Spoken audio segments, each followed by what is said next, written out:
Halo teman-teman semua, kembali lagi bersama saya, Marcel Valentino Febrian Gulo dengan NIM C1C025179.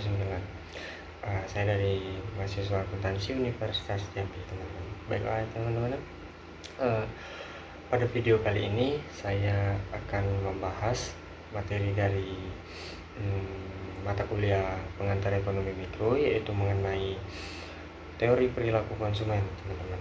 Nah, pertama-tama kita perlu tahu dulu, teman-teman, apa sih itu teori perilaku konsumen. Nah, secara ringkasnya itu teori ini mempelajari bagaimana konsumen membeli dan membeli barang atau jasa untuk memenuhi kebutuhan mereka.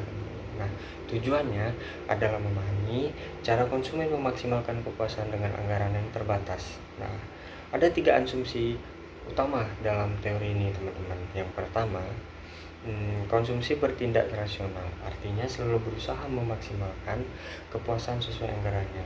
Nah, yang kedua, konsumen memiliki informasi sempurna mengenai produk dan harga di pasar. Nah, yang ketiga, kepuasan tersebut dapat diukur atau minimal dibandingkan.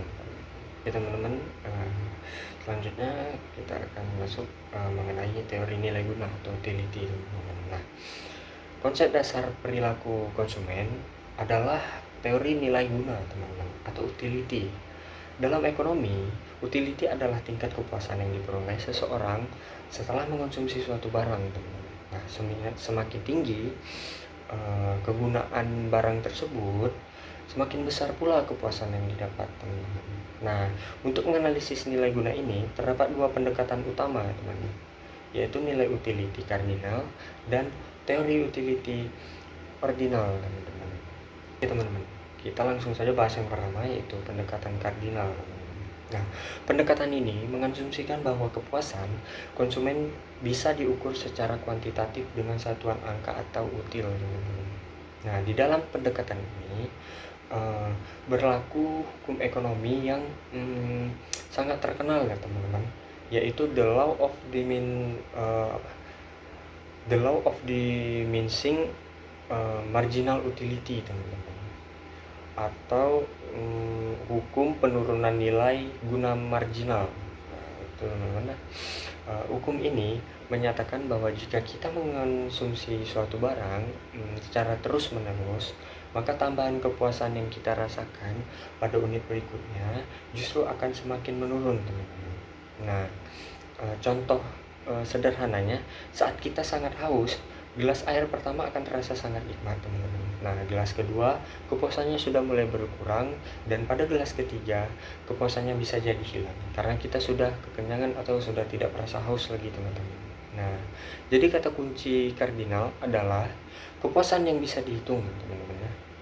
Nah, selanjutnya kita akan masuk ke pendekatan kedua, yaitu adalah pendekatan ordinal, teman-teman. Nah, pendekatan ini muncul karena kepuasan seseorang sebenarnya bersifat subjektif dan sulit diukur dengan angka pasti, teman-teman. Nah, oleh karena itu, pendekatan ordinal menyatakan bahwa kepuasan konsumen tidak bisa diukur dengan angka, teman-teman, melainkan hanya bisa dibandingkan atau diurutkan mengenai berdasarkan preferensi pilihan. Nah, di sini konsumen cukup membuat peringkat atau pilihan, teman-teman. Nah, misalnya bisa menyatakan bahwa saya lebih menyukai, misalnya saya lebih menyukai minum menggunakan botol, teman-teman, dibanding saya minum menggunakan gelas. Nah, tanpa harus menyebutkan beberapa angka kepuasannya, teman-teman. Nah, pendekatan ordinal ini biasanya dianalisis menggunakan alat yang dinamakan kurva indifferent, teman-teman, atau indifference curve. Nah, jadi kesimpulannya sih, teman-teman, teori ini, teori perilaku konsumen ini membantu kita memahami cara masyarakat